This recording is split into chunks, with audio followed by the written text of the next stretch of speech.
My name is Olivia. I am 34 years old and my father has been forgetting my birthday for as long as I can remember. Every year he throws bigger and bigger parties for my sister, packed with decorations, speeches, and guests. And every year my own birthday is treated like a typo in the family calendar. To him, a date is either an opportunity for a public performance or an inconvenience to be ignored. I fall into the latter category. I'm a financial appraiser by trade. I spend my professional life calculating the exact worth of assets, assessing risks, and identifying liabilities. I've become very good at spotting when something, or someone, doesn't add up. For 3 decades, I was the one doing the math in the shadows, making sure the family ledger looked balanced while my own value was being depreciated to zero. Have you ever felt like the invisible one in your own family? Like your existence is just a footnote in someone else's success story? Let me know your story down in the comments. I'd love to know who else is part of this community of survivors. The clock on my dashboard clicked to 11:51 p.m. The silence in my car was absolute, broken only by the steady hum of the heater against the crisp Asheville night air. Still no call. No text. Not even a generic, automated social media notification. My father, Donald, was likely too busy overseeing the final details for my sister Destiny's $65,000 promotion gala. In his world, Destiny is a blue-chip investment that requires constant maintenance and public celebration. I am a legacy expense, a line item he should have written off years ago. He spent a lifetime polishing her image while I was expected to provide the backdrop. I didn't wait for the clock to strike midnight. I didn't reach for a tissue to wipe away tears that weren't coming.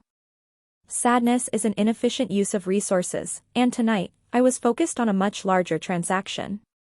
I reached for my laptop on the passenger seat. I've been the silent investor in their version of family for too long, footing the bill for their emotional bankruptcies and clearing their debts in secret. It was time for a forced liquidation. I logged into the secure bank portal. My hands were steady, my breathing rhythmic. The paperwork for the Asheville rustic estate had been sitting in my drafts folder for exactly 730 days. This estate is more than just stone and timber. It's a piece of our family history, a legacy that Donald lost to a bad debt and poor management decades ago. He thinks it's gone forever, a ghost of a wealth he can no longer claim. He's wrong. It was just waiting for a manager with a better eye for long-term value. One click.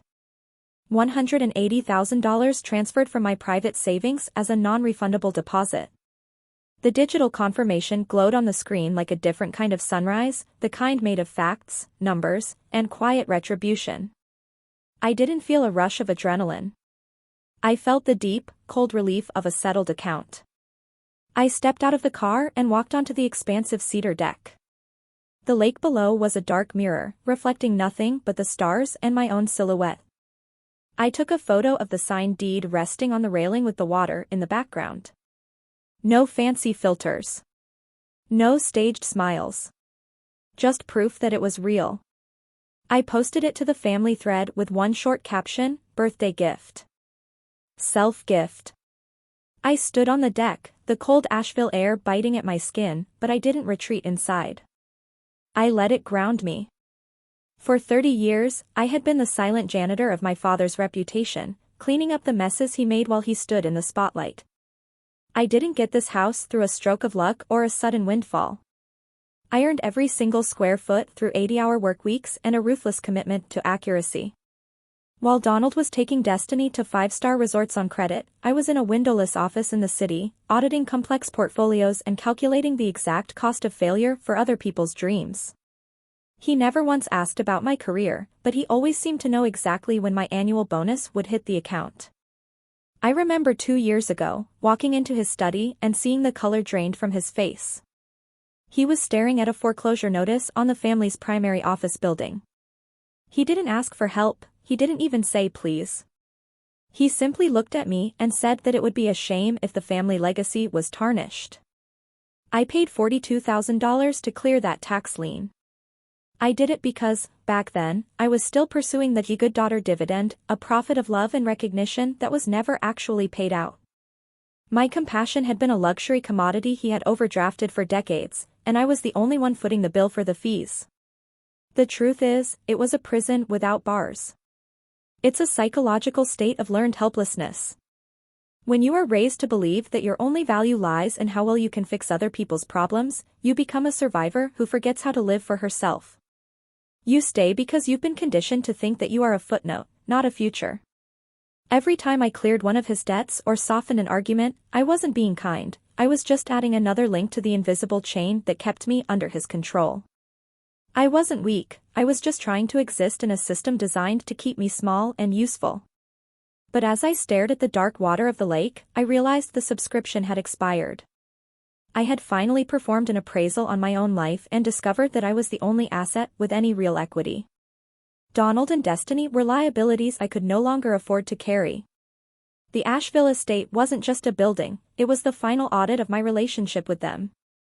My father's name was not on the deed, and for the first time in my life, his approval was no longer on my balance sheet. I was no longer a prop in his story. I was the architect of my own. My phone didn't just buzz, it shrieked. It was Donald. I waited until the second to last ring before I swiped to answer. I didn't say hello. I just listened to the sound of his heavy, frantic breathing. Finally, the explosion came. He didn't ask how I was. He went straight to the property. He called it an act of sabotage. He told me that my reckless impulse was a stain on the $65,000 promotion gala he had planned for Destiny. In his head, my independence was a direct assault on her spotlight. He told me I was being selfish. Then came the demand. He told me I needed to liquidate the asset immediately. He wanted me to sell the estate back to the market and transfer $65,000 to the family account to cover Destiny's celebration.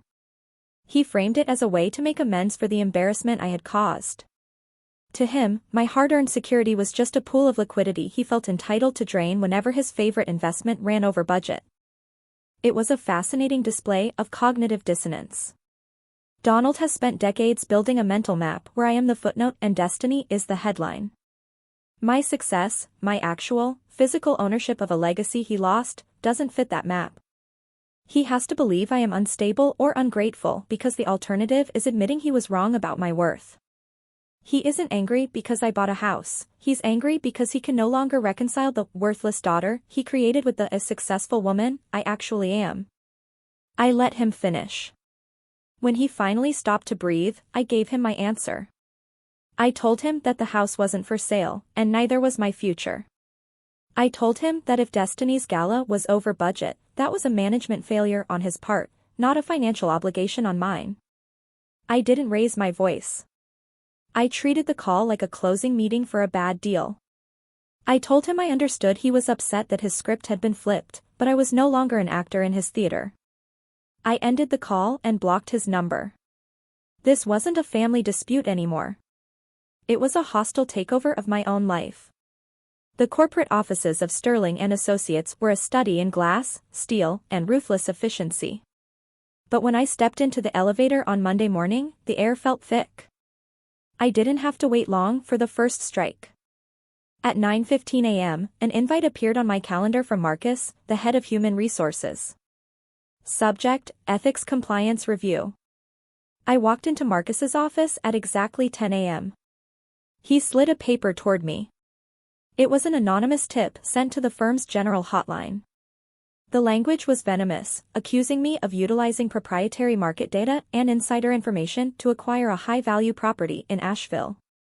The email suggested that my unexplained wealth and erratic personal behavior made me a liability to the firm's reputation. I recognized the syntax immediately. It was the condescending tone my father used when he wanted to sound like a concerned authority figure. Donald wanted me unemployed. He wanted me desperate. He believed that if he could cut off my cash flow, I would have no choice but to crawl back to his table. I looked at Marcus. I didn't offer a tearful defense. I told him that the accusation was a clear act of retaliation from a family member being excluded from my personal life. I explained that I had filed a full disclosure of my intent to purchase the Asheville property with the compliance department 4 months ago. I reminded him that my savings were documented, my taxes were paid, and my ethics were a matter of public record. Donald thought he could use my company as a weapon, but he had failed to realize that I had spent years building a defense made of facts.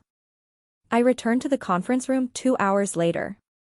Marcus wasn't alone. Sarah, the head of forensic internal audit, sat beside him. They didn't ask me about my instability again. Instead, Sarah slid a thick blue folder toward me. They discovered a felony on my father's part. Sarah opened the file to a signature page. It was an authorization form to liquidate a portion of the ancestral trust, a fund my great-grandfather had set up specifically for me. The amount withdrawn was $250,000.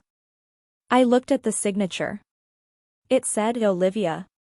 Sarah explained that their handwriting software identified a 98% match with Donald's past corporate filings. He hadn't just forgotten my birthday, he had erased my identity to fund his own failures. Watching Sarah point to the forensic evidence, I understood the true depth of the illusion of power in an empty wallet. Donald believed that his status was a birthright, but the audit showed it was just a facade he had rented with stolen money. When the money was gone, he no longer had the internal value to stand. He thought he was a king, but without my $250,000 propping up his throne, he was just a hollow man in an expensive suit. The firm's legal team was already coordinating with the district attorney's office. I told Marcus to proceed with the full weight of the law. They arrived at my estate in Asheville on a Tuesday afternoon. Donald looked diminished, his wool coat hanging loose on a frame that seemed to have aged a decade. Beside him, Destiny was a study in ruined optics. Donald began to pound on the heavy oak door. His voice was thready and desperate. He spoke about family loyalty and protecting the Henderson name. Destiny sobbed about how I was the only one who could fix the numbers. They wanted me to perform my old role as the silent janitor of their messes one last time. I didn't open the door. I stood in the foyer while they rattled the handles outside. I realized their panic wasn't born of remorse, it was born of the realization that their primary donor had finally performed a forced liquidation of her compassion. My compassion had been a luxury they had overdrafted for 34 years, and today, the line of credit was officially dead. I walked to the door and slid a thick manila envelope through the mail slot. It hit the porch with a heavy thud. Inside was a certified copy of the criminal report for identity theft, forgery, and misappropriation of trust funds. I told them through the door that the Henderson family office was officially closed. I told them I already did everything I was going to do for them. Now, they were the state's problem. The fallout was swift and clinical. Within 6 months, the family estate was sold at auction to satisfy the restitution order. Donald moved into a one-bedroom rental. Destiny's gala became the punchline of social circles. For them, the narrative ended in a total liquidation of their pride. I used the recovered funds to establish the Henderson Legacy Foundation. We provide financial literacy and legal support for young women who have been raised to be footnotes, teaching them how to recognize their inherent equity. This morning, the air in Asheville was crisp. I sat on my deck with a cup of coffee, watching the mist lift off the water. The house was silent, but it didn't feel like being ignored. It felt like peace. I am no longer a typo in someone else's calendar. I am the architect, the auditor, and the hero of my own story. My value is no longer determined by a father who couldn't remember my birth, it is defined by the woman who had the courage to walk away. Sometimes, the best revenge isn't the destruction of others, but the absolute, radiant success of yourself. It's living so well that their opinion no longer has a place in your budget.